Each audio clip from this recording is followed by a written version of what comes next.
She was 8 years old, out in the fields, laughing, running, just feet away from her brothers. And then she was gone. No scream, no trace, no second chance. What followed was a frantic search, a chilling discovery, and a killer with a past, darker than anyone knew.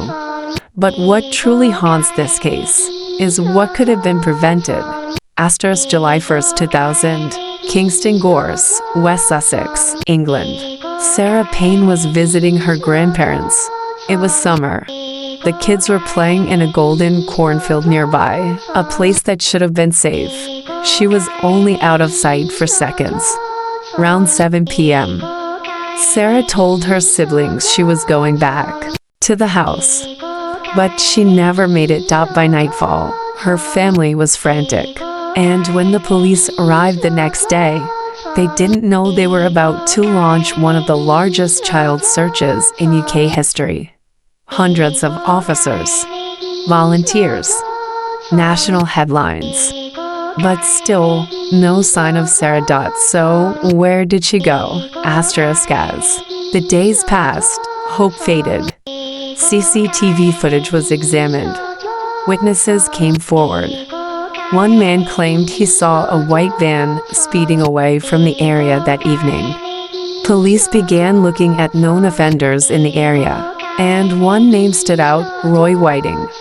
He had a record, a horrifying one. In 1995, he had abducted and assaulted a 9-year-old girl. He served time, but was now free. And when questioned about Sarah, he had an alibi, kind of.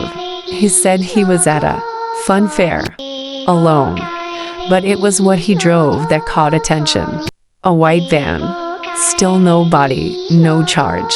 Whiting was released. Then, on July 17, 17 days after Sarah vanished, a farm worker in Pulborough, 15 miles away, made a call. He had found a child's body in the grass. 2 days later, it was confirmed it was Sarah Payne. The nation was shattered. And now the investigation changed from missing person to murder. Police rearrested Roy Whiting. But this time, they had more than a hunch. Forensics had quietly been working in the background. And what they found was damning. A strand of Sarah's hair in Whiting's van. Fibers from her shoe. Dirt consistent with the location where her body was found. Still, Whiting denied everything. But there was one more clue: his behavior after the crime. He had cleaned his van thoroughly. And when the news broke about Sarah's body being found, Whiting tried to flee. November 14th, 2001, Lewes Crown Court. The nation tuned in. The Payne family sat in the courtroom, and Roy Whiting sat in the dock. The prosecution laid it all out: the forensic evidence, his past conviction, the van, the lies, the escape attempt. The judge said this was a murder of a child. You should never be released. He was sentenced to life imprisonment. The defense tried to sow doubt, but the jury didn't buy it. On December 12, 2001, Roy Whiting was found guilty of abduction and murder. Sarah's death didn't just devastate a family. It moved a nation. Her mother, Sarah Payne, refused to let her daughter's legacy end in silence. She campaigned for a law, one that would give parents the right to know if a known as Pound X offender had access to their children. That law became known as Sarah's Law. It was piloted in 2008, and in 2011, it was rolled out across England and Wales. Because of Sarah Payne's relentless fight, other children are safer today.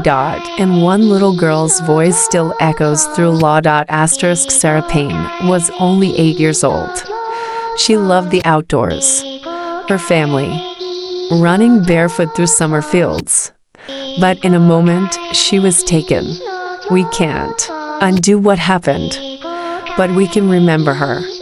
We can speak her name. And we can keep telling stories that demand justice even when it's too late. If you believe children deserve protection, if you believe stories like Sarah's must be told, not forgotten. Subscribe to Ms. Sul FIA now.